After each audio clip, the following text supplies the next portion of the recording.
Hi, my name is Jose Fernandez, and I came here to rock. I wanna rock!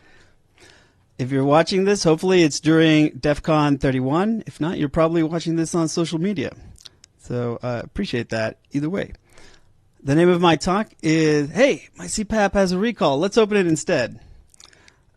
You can follow me on Twitter as Jaded Cyber, and I am the president of ComSec Direct. So with that, let's get to it.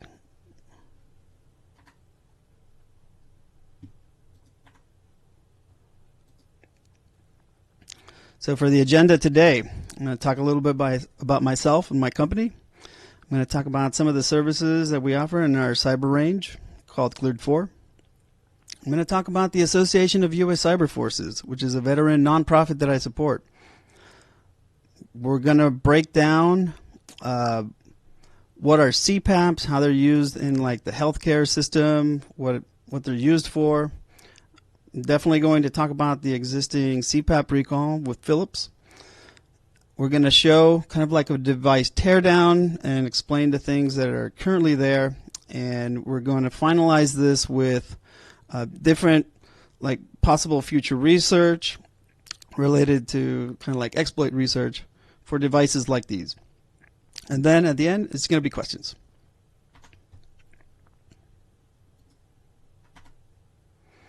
So I'm a Puerto Rican hacker dude. I am a PhD washout, so you know that's kind of worked out pretty well for me. I consider myself a mad scientist. Mostly attack and defense stuff. So I worked a lot in like private sector. Then I became a veteran.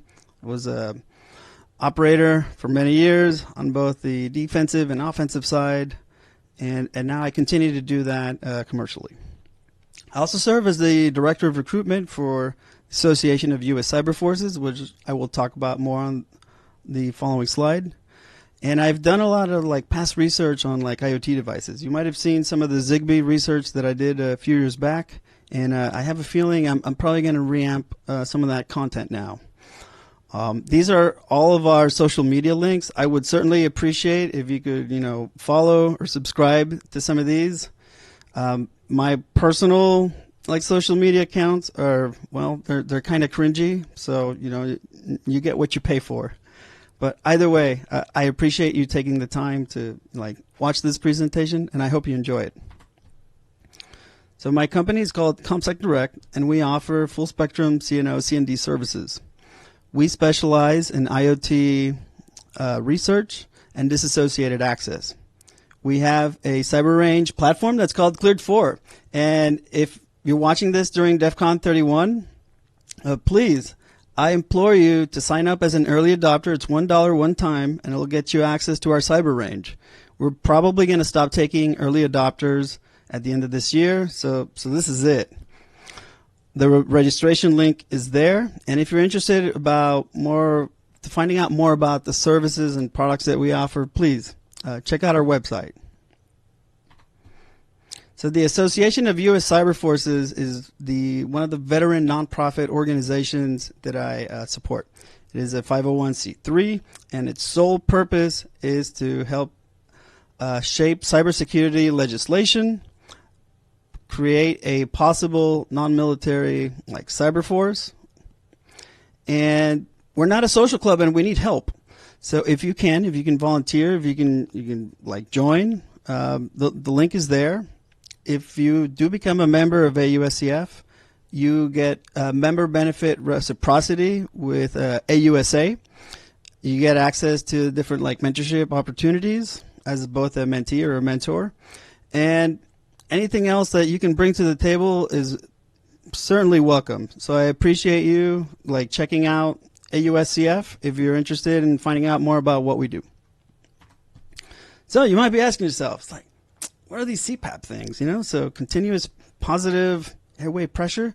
So basically, they're these like CPAP machines that you put like a mask over your face, and as you're sleeping, if it detects when you stop breathing, it like pushes air in. Although there are different types of like respirator and different type of like related medical devices, this talk is only focused on CPAP devices. CPAP devices are used to treat obstructive sleep apnea, which is abbreviated as OSHA. And snoring is pretty common in people that have OSA. Now, central sleep apnea is basically when your central nervous system tells your body to stop breathing, which is very scary. So CPAP devices treat both OSA and CISA. Now, if you're into like the etymology of what is like an apnea or apneic event, so basically it comes down to the suspension of breathing. Pretty scary. It is a breathing disorder characterized by brief interruptions of breathing during your sleep. Now, these pauses between breathing are called apneic events.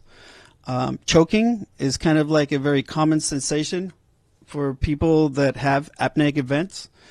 And when you have an apneic event, that prevents normal respiration. Think about like when you see somebody that's like crying uncontrollably when they go, that's a type of apneic event. But imagine that like when you're sleeping, when, you know, as you're sleeping and then you stop breathing. So it's like this choking sensation. And then for me personally, I'll wake up very energized and ready to go, and then I realize, oh, it's only been like 2 hours since I went to sleep, and it's because, you know, the adrenaline in your body is responding to that lack of oxygen. It's like that wake up moment. It's like, do something. Some people might like gasp for air or snore really loud. So it really varies between people. So you might be asking yourself, you know, how many people potentially have sleep apnea? So according to a publication from 2022, about 6 million people in the U.S. have a diagnosis, and 30 million people in the U.S. are believed to have sleep apnea. Think about it. That's a substantial amount of, you know, people within the U.S. So like this person here, so Carlos Nunez, he's at least at the time was the chief medical officer with one of these like companies called ResMed. And he's saying that, you know, potentially there's about 1 billion people in the world that could have some form of like obstructive like sleep apnea, and they probably don't even know about it. So think about from like a business like point of view, like the potential for market growth there. It's pretty significant. And think about like the health implications of if these devices actually do improve and treat, like they improve like the quality of sleep and they treat OSHA and CISA, like if we all got better sleep and we're better rested, like what impact would that have on society? So a lot of people use these, like our current president, Joe Biden, has stated that they've used CPAP devices. A lot of athletes, professionals, I mean, you name it. It's basically anybody that has an OSHA diagnosis. So these like OSHA could be caused by like blockages like in your airway, in your mouth or your throat. It could be your tongue, your uvula, your tonsils, soft platelet in your mouth. Normally, people that have OSHA are overweight or they're obese. So something to consider there. You know, if you wanna treat the cause, you know, it's time to, you know, really take your health seriously and maybe consider, you know, changing your diet, exercising more. But apparently this is more prevalent in blacks, Hispanics, and Asians. I didn't know that until I had to do all the research for this presentation. So sleep studies are done to measure apneic events. And you can have sleep studies done like in sleep centers, you can have some done at home, but when it comes down to it, some of these can be very expensive, and you must be able to fall asleep for an extended period in order to have a, you know, successful sleep study that could potentially lead to like an OSHA like diagnosis. So I've been talking about, you know, going on this CPAP rant for a while. So it was like, what do I care? And it's like, well, I'm starting to think that this might start becoming like a privacy concern, because let's face it, there's been some accidents in the news, and for some reason, the people involved in these accidents are usually like in transportation. Could be like somebody that drives a truck or a train operator, and they're they're getting diagnoses like either post-mortem or it comes to light like, oh, this trucker, they had a CPAP machine. So, obviously, I think they're being responsible about it, but then it's like also an impediment because it's like, oh, because they had like sleep apnea, that makes them unsafe. There's some cases here that I've cited, and honestly, it's pretty sad because I feel like it's just going to start being used against people. And like the marketplace for this thing in terms of like economic growth is huge. So I've cited here like a report that basically says like the growth rate of this like in the next couple of years is going to be pretty significant. So there's a lot of money into this whole like health ecosystem of treating sleep apnea. Sleep apnea also causes mental deterioration. Can you imagine that? Smaller brain volumes. So that means like over time, like I guess your brain starts shrinking. So that obviously has a very pointed and measurable effect based on the research these individuals did as part of their study. Sometimes individuals, they'll get like a CPAP device and then they'll lose medical coverage. So what I've noticed is like there are these like CPAP forums out there. It's like a really awesome like user community, and they're helping each other. It's like, hey, I'm having a problem with my machine, it does this now, and they're like socializing like some of either like the manufacturer like button key presses to like change some of the settings or maybe like restore it to what it was. I also started seeing like firmware samples being shared around these forums. I was like, whoa. So like these firmware samples, at least the ones that I've seen so far, are encrypted, so you can't just like bin walk these. But that's still like interesting because like people are like updating sometimes the firmware on their CPAP machines to make it to make their device compatible with open source projects. Like I think it was originally called Sleepyhead, and now it's forked and it's become AUSCF, so the open source CPAP analysis reporter. People are trying to interpret their own sleep information because basically they either don't want to go to the doctors or maybe they can't afford to. The other thing that I noticed was like in these forums, like people are saying that they were modifying firmware, which is pretty interesting because sometimes that's actually pretty hard. And what I've come to realize is that people are using the term most likely incorrectly. And what they're doing is they're modifying the configurations when it comes to maybe adjusting the amount of pressure that these machines exert, or maybe they're just modifying like other configurations, but they're not really like modifying the firmware. I'll show you like how we started down that process, and to at least I wanted to make that clarification because people are even like connecting like Raspberry Pis in some cases and using like the serial interfaces to like change pressure settings, but that is not really a firmware modification. That's a modification of the configuration. So AUSCF, what an amazing like open source project. I want to say Sleepyhead was one of like the first ones that was out there, but I wanted to highlight AUSCF because they specifically mentioned that PHILLIPS is basically putting encryption in some of this medical information related to like the sleep telemetry, and they're able to like in some cases like overcome that and make the information available for people to use within this open source program. One of the interesting things that that can come out of the sleep information or metrics that are coming out of these is it measures your AHI. So that people are very focused on their AHI, which is the apnea hypopnea index, which is kind of like a ratio of like when you're breathing and when you're not. And again, not a doctor, so I might be grossly oversimplifying this, but I'm going to show you here what AUSCF looked like for me. in a little bit. So when you install this, just look. So it's like unsigned binaries. So it's GET requests over HTTP. As of July 25th, there was, I looked at their like GitHub, and they've changed the default HTTP like download to HTTPS from now on. And look, it has all these like really amazing features. Like I was able to take my little SD card. You can barely see that, but it's there. My little SD card that was in my like DreamStation, and it imported it. And I was able to see like all of my like sleep information historical when I was using this machine.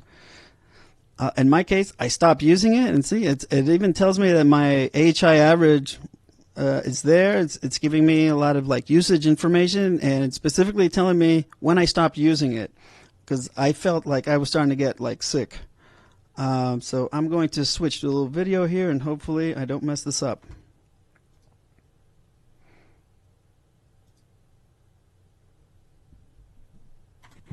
As I started using Oscar, I was really impressed with how easy it was to just import my CPAP information from the SD card I had in my DreamStation 1.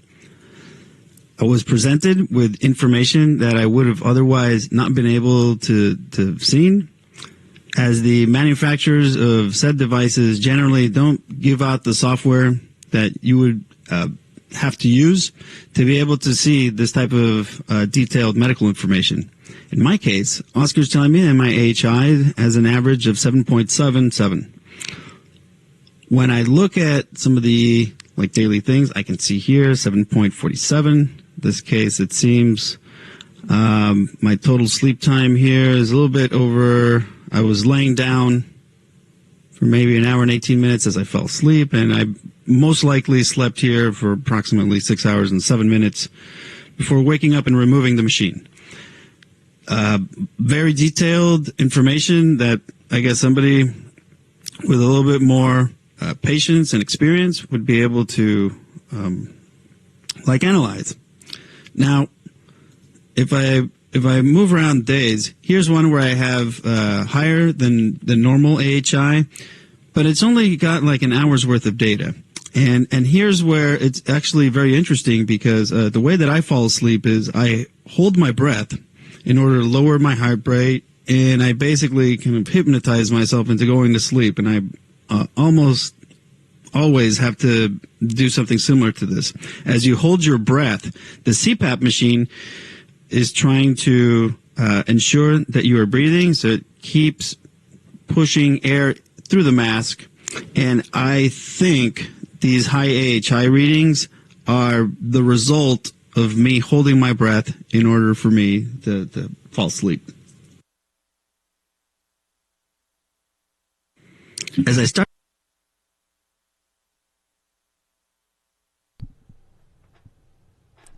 and I'm back. So these CPAP machines are, honestly, they require a lot of upkeep. I used mine for considerable time, and it's basically you need to clean these things every day, because if you don't, it gets pretty gross and you actually can become sick. Think about it. So in my case, I would use like a full face mask. So it would basically cover this. There's some like initially when I first had my first kind of like issue, kind of like mask. It wasn't even a mask. It was just like these things that I would like put in my nostrils, and it wouldn't cover my mouth. So think about having like a mask on your mouth like at night, and you use this thing, and the way that these CPAP machines work is there's like this little like reservoir tank where you have to put in distilled water. And that uses like steam, right? And so the steam is just kind of there, but it's not really like super hot, but it's just there to help kind of like moisturize, because there is a lot of like dryness associated to just using the machine without any water. So they're they're basically putting this like heating element into the CPAP machines to help keep it just more humid, so that way you don't have that like really severe like dry sinus cavities, like nosebleeds and stuff like that. And so you basically have to clean these every day after you use them, because if not, the bacteria is just there like on that mask, and you just keep breathing that like indefinitely until you clean it. I don't really, I haven't really looked at people that have done kind of like those like swabs and petri dishes kind of things of like bacterial growth on these masks, but I can tell you as somebody like who uses these, you do feel it. It is noticeable. So you have to clean the masks every day. You have to clean kind of like the hoses at least once a week. And when you clean these, they basically just want you to use soap and water, because those are kind of like the more like traditional, more available ways to clean like this type of medical equipment. There are some like other like cleaning kind of like either solutions or devices that have like UV light and stuff like that, and those actually, like, the manufacturers are telling people not to use those because there's a lot of plastics involved in like a lot of these things, and it turns out that it looks like it breaks down, or it reduces the integrity of maybe the seals around the masks. So there is like this total cost of ownership associated to just having a CPAP, and frankly, it's not great. So it is a manual labor. You have to get replacements. There's a lot of upkeep, and then for me, I realized I just had the mental cost of ownership. I would worry about many things when I was more active, like using my CPAP machine. For instance, there's a lot of preemptive planning. I would think about why or what. What if this happens? So I travel often for work, and it would be like, what if the place that I'm traveling to, what if they're experiencing, electrical problems? I'm Puerto Rican hacker dude, so the electrical situation in Puerto Rico has not really improved, especially after Hurricane Maria. So the power over there is very inconsistent, and it actually damages electrical equipment. So people in Puerto Rico right now are taking their damaged appliances and, as a sign of protest, throwing it in front of the people that basically run the power grid there nowadays, or in front of the governor's mansion in Old San Juan. I would think about stuff like that. Medical equipment like this doesn't count as a carry-on device, but at the same time, you need distilled water. If you use normal tap water, you're basically going to inhale like any of those chemicals that are there, like those forever chemicals that are in the water that you might have heard about in the news, or literally anything else that's in there. And it's very noticeable, because like the next day when you look at the like the reservoir tank where the like heating element is connected to, you'll see the residue around the heating element. So it's like, I'm going to grossly oversimplify this. It just looks kind of like this like white powder, almost like calcium residue, but it's basically whatever's in tap water. So that's why you have to use distilled water. So you can't really just take distilled water with you, even though you can just like, hey, it's for my machine, depending on what TSA agent you get, your mileage on this flight's definitely going to vary. So I would worry about that a lot. So then as I would like plan trips and stuff like that, for a while, I was taking, those power strips, surge protectors and stuff like that. Those are easy to carry. But in my case, if I knew I was going to go to like a place where either the electricity wasn't stable and stuff like that. I was literally just traveling around with like a portable lithium-ion battery. It's like a big kind of like portable like power pack, just in case. So that was just my experience, and I'm pretty sure my experience wasn't, unique to just myself.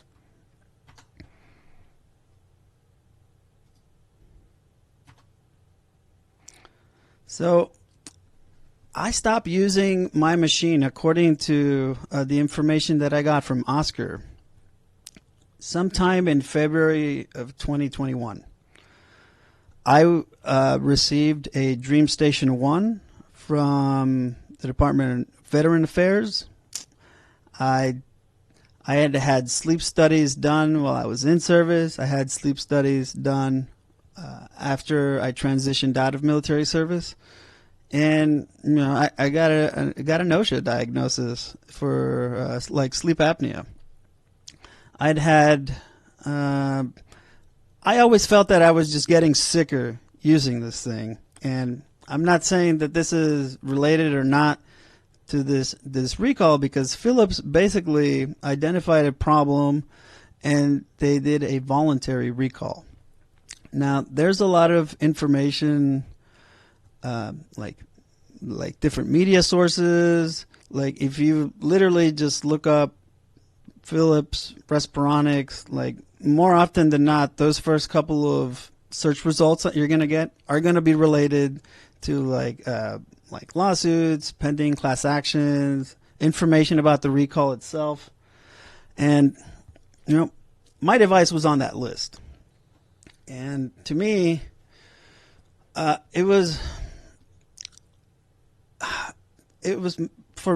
honestly, like personally, like really, it was like a lot of anguish, because some of the other medications that I had gotten from the VA, I would get notifications. It's like, oh, we understand that you have a prescription for this, and it's like, oh, it gives people cancer.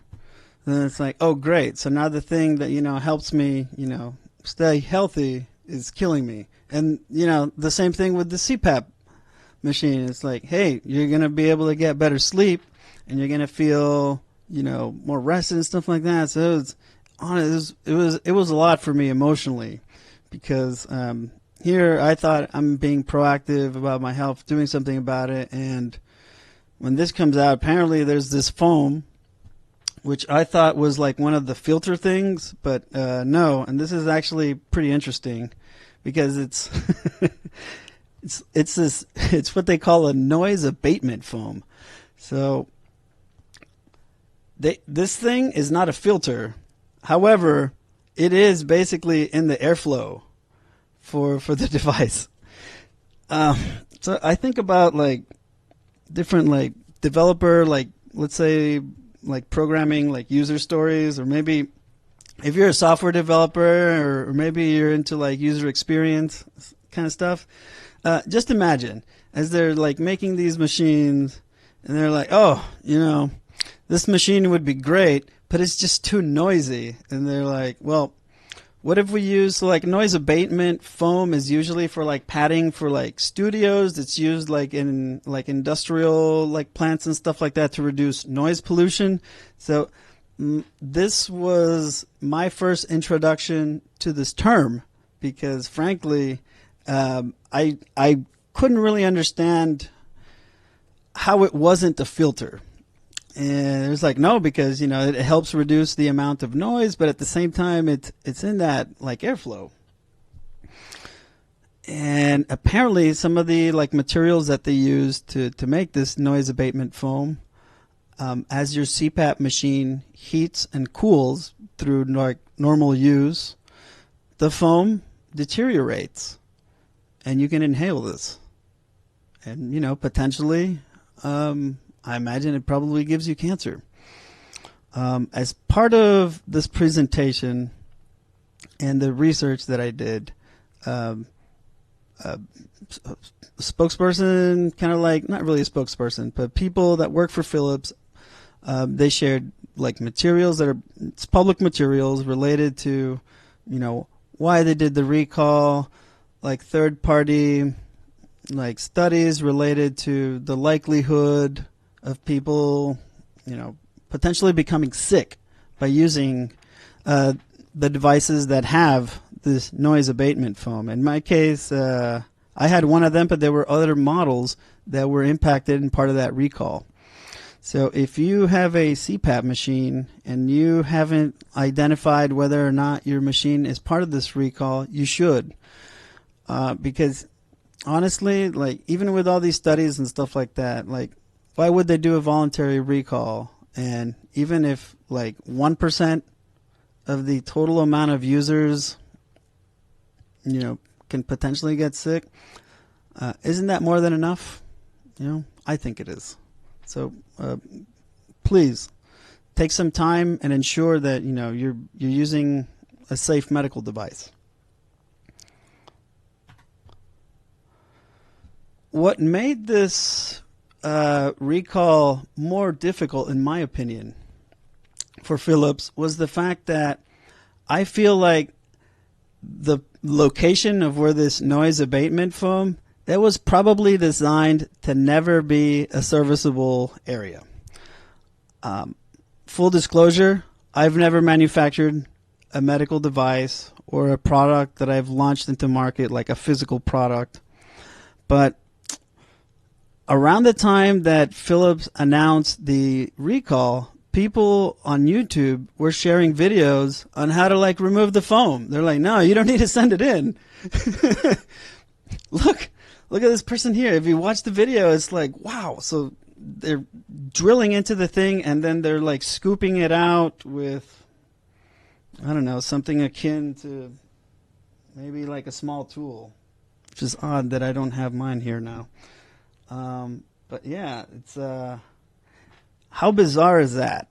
That made it more difficult, because if it was just like one of these like little filter things that that they think, oh, you know what, air flows through here, so logically, we need to be able to replace these.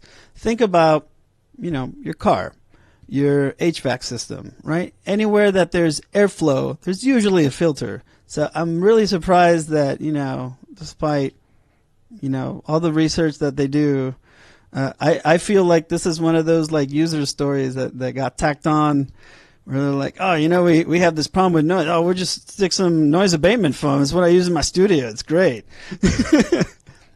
Obviously, I'm taking the situation like lightly but like, how does stuff like this really happen? So that noise abatement foam, you can't just like open it. There's no screws. There's no clips.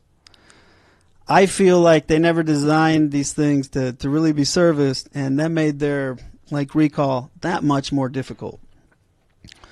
Now for me, when I got it, I was honestly, I've been meaning to do this talk ever since I got my device. I'm not going to lie. The first week I got this device, I opened it up, everything. And I looked at like all the embedded components that were there.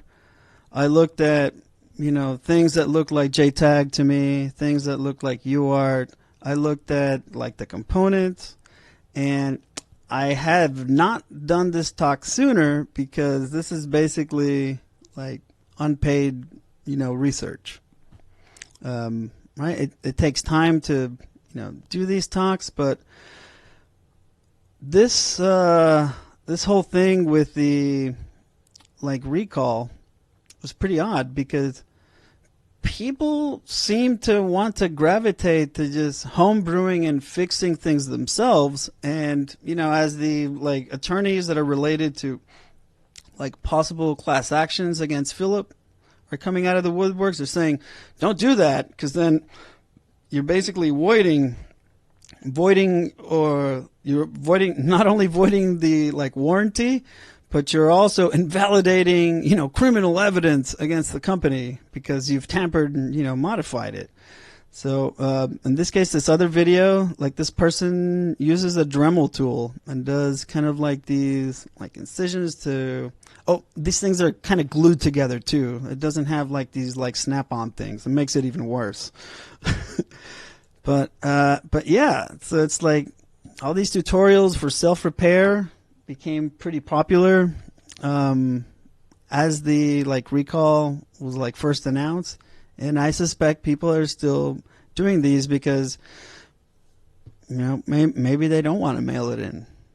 Maybe they're either unaware, they don't want to, or, you know, maybe they got another device. Can't really say for sure. So, like I'd mentioned, I looked at the internals for these things, and it's pretty cool. So, in my case, for this talk, I looked at two different like CPAP devices. I looked at a ResMed S9 that I got from one of my peers. As you know, I got notified that the talk was accepted. I asked, you know, hey, does anybody else have any like CPAP machines that they wouldn't mind, you know, sacrificing for the purpose of the greater good? One person was able to like share their machine with me, because like the other people that that approached me had the same DreamStation 1, and I was like, you know what, I'm good. As part of my research, I looked online, and I was basically able to just buy one of these boards. I got mine used on eBay for like $50, and that's the one that so this one was my original one. I have not dorked this one up yet, but I bought this other board, and, you know, and I compared, you know, the circuitry, the revisions, you know, in terms of like what was printed on the board. It was pretty similar, for at least for like the DreamStation 1. It was like minor differences. Like some of the pads were different, but I'll be quite honest. As a cybersecurity professional and a business owner that has a lot of like cool like gizmos, this was very challenging, because if you think of all the, hey, like intro to like embedded device research, or like maybe like IoT routers, that barrier to entry is pretty easy. I couldn't find like schematics, or, you know, people that had done like similar research like this anywhere. That could just be a me problem. But look, it had things that certainly looked like standard JTAG. It had maybe like really narrow pins. There are some things that looked like ARM 20, ARM like 14 pin. I saw some things that I could hit with J-Links, and yeah, I actually was able to just dump the firmware for the DreamStation I was working on, just using like a $3-4, you know, like mini programmer. Even with all the expensive gizmos and stuff that we had, it basically came down to using a multimeter, using a logic analyzer, looking at what was on the board and dumping it out. So far we can dump, as of July 28th, which is when I've recorded this video. I can dump firmware, I can modify it, but when you try to like write it back in, there's still a CRC thing I need to change. But, you know, it's like all things, they all crack. I put the kind of like the chip pin out here. It's pretty common, so in case you're curious about how to do it, it was pretty easy. If I could do it, anybody can do it. So I looked at different possible like future kind of like research things, because like in the past I do like a one and done, but I definitely want to continue doing this type of research, especially for the purpose of like improving like our capability, like performing this type of activity. For us, CompSec Direct is one of like Microsoft's like initial like firmware analysis, kind of like specialized like partners, and we want to continue like developing and maturing this capability. So other things that we did was so in the case of my DreamStation 1, it has Bluetooth. So we looked at the like Broadcom module that it was using, and you know it has a very like unique OUI. So think about it. So if you can like potentially scan for these things, my concern is always like, well, bad people would want to use medical devices to kill people or to like degrade their quality of life. And that's what I'm trying to prevent. So initially I thought it's like, oh, maybe like the Bluetooth thing, you know, is active all the time, but it's not. So it is on the device, and you do have to like manually accept pairing and stuff like that. So, you know, there are some mitigations there that help. I looked at the mobile app from Philips, like the Dream Mapper. I had never installed a consumer application that that communicates with like a device like this, but basically it's kind of like an ad hoc communication, so it's not a constant thing. All it does is it reads the information off the machine, and that's it. And you basically have to use you have to accept it on both your phone and the device to pair it. I was like, yeah, there are these SD cards like the ones that I showed earlier. Like apparently this is just like a FAT32 SD card, but there's people on the forums that are saying it's like, oh, if it's like if the SD card goes bad, you can't just use any other one. And I don't necessarily think that's true, but it also has a cellular module. So mine had a cellular module, and we looked at that, and like the chipset, and it had another flash thing. So you know, just dumping all that yummy goodness out.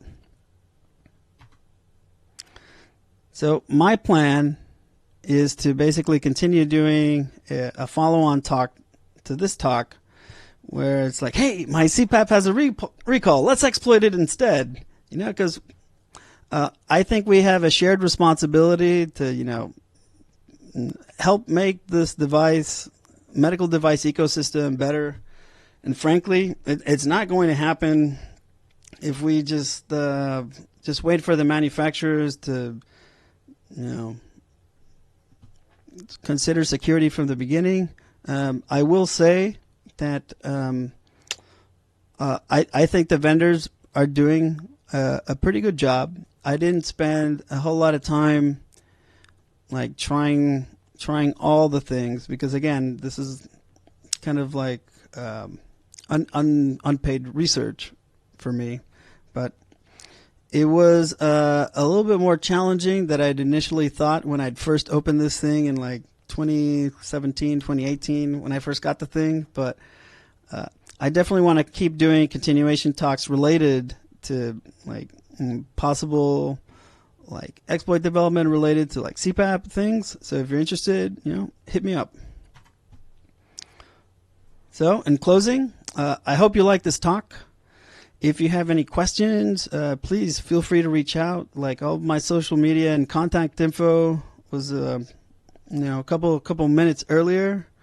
I implore you to like follow us on social media, so that way you can stay up to date with the progress of the continued research that we'll be doing related to CPAP devices and other like projects and services that we're developing and refining. And hey, thank you so much for sticking it out to the end. I hope you enjoyed Defcon. If you're watching this on like social media, like YouTube or something like that later, thank you for watching. And honestly, there's a lot of things that we need to improve in society, and I hope you can come, reach out and kind of like support some of these initiatives that I mentioned earlier. So yeah, with that, I'll put down a face down and end my turn. Take care.